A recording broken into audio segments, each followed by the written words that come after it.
देखो ये एग्जाम ना कोई वैसा वाला एग्जाम नहीं है, इसमें सीट्स बहुत कम है। 2500 इंटरव्यू दे रहे हैं, रिजल्ट आएगा 1500 का नहीं होगा, वो फिर से फाइट में है। समझ में नहीं आता कि कितना पढ़ा जाए, कहाँ से पढ़ा जाए और कौन सा बेस्ट रहेगा।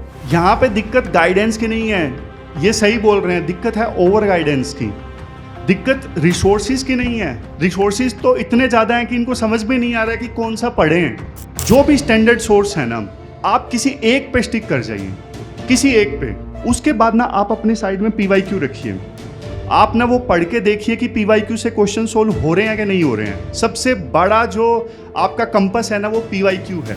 आप नोट्स पढ़िए, फिर PYQ देखिए। अगर आपके PYQ अच्छे से सोल्व हो रहे हैं, अगर आपके MCQ सोल्व हो रहे हैं, आंसर राइटिंग आप कर रहे हो, तो वो सोर्स ठीक है।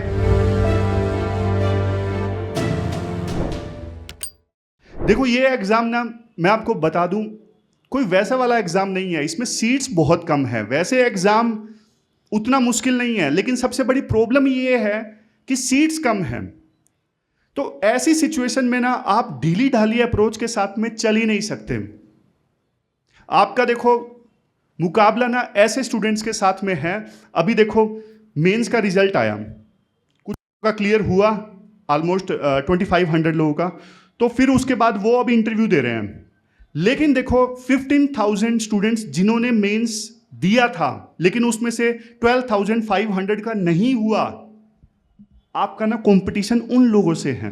25 में वो फिर से एग्जाम देंगे। मैं आपको और बताता हूं, इस बार रिजल्ट आएगा। अभी 2500 इंटरव्यू दे रहे हैं, रिजल्ट आएगा 1500 का नहीं होगा, वो फिर से फाइट में है। जब देखो ऐसे लोगों के साथ में आपका कंपटीशन है, फिर इंटरनल चैलेंजेस की तो देखो बात ही छोड़ दीजिए कि पढ़ने का मन नहीं कर रहा है। अब तो आपको चाहिए कि बस सर्वाइवल ऑफ फिटेस्ट की लड़ाई है। जितना बेस्ट आप दे सकते हो अपनी तैयारी में, जितना अच्छा आप कर सकते हो, उतना अच्छा करिए। तैयार हो गए इसके लिए? अच्छा मुझे यह बताओ कि एकेडमिक प्रॉब्लम्स क्या क्या वैसे आपको आ रही हैं। आप पूछिए, हाथ खड़ा करके पूछिए जिसको एकेडमिक प्रॉब्लम्स आ रही है, फॉर एग्जांपल ऑप्शनल या फिर जो भी आपको आंसर राइटिंग। समझ में नहीं आता कि कितना पढ़ा जाए, कहाँ से पढ़ा जाए और कौन सा बेस्ट रहेगा। ये यहाँ पे सबसे ज़्यादा प्रॉब्लम आती है। यूट्यूब वगैरह से मैंने बहुत देखा, जैसे इकोनॉमिक्स के लिए, तो अब उसके लिए कौन सा बेस्ट रहेगा, कितना लिमिटेड पढ़ना है और कितना पढ़ना चाहिए, कौन सा बेस्ट रिसोर्स रहेगा उसका, ये यहाँ पे सबसे ज़्यादा प्रॉब्लम आती है। अभी देखो ये क्लियर है, यहां पे दिक्कत गाइडेंस की नहीं है, ये सही बोल रहे हैं, दिक्कत है ओवर गाइडेंस की। दिक्कत रिसोर्सिस की नहीं है, रिसोर्सिस तो इतने ज्यादा हैं कि इनको समझ में नहीं आ रहा है कि कौन सा पढ़ें। पहले होती थी रिसोर्सिस की दिक्कत। देखो मैं आपको ये बताता हूं, जब आपको बहुत सारी प्रॉब्लम होना, मतलब क्या चूज करना है क्या नहीं चूज करना है, आप क्या कीजिए, जो भी स्टैंडर्ड सोर्स है ना, आप किसी एक पे स्टिक कर जाइए, किसी एक पे।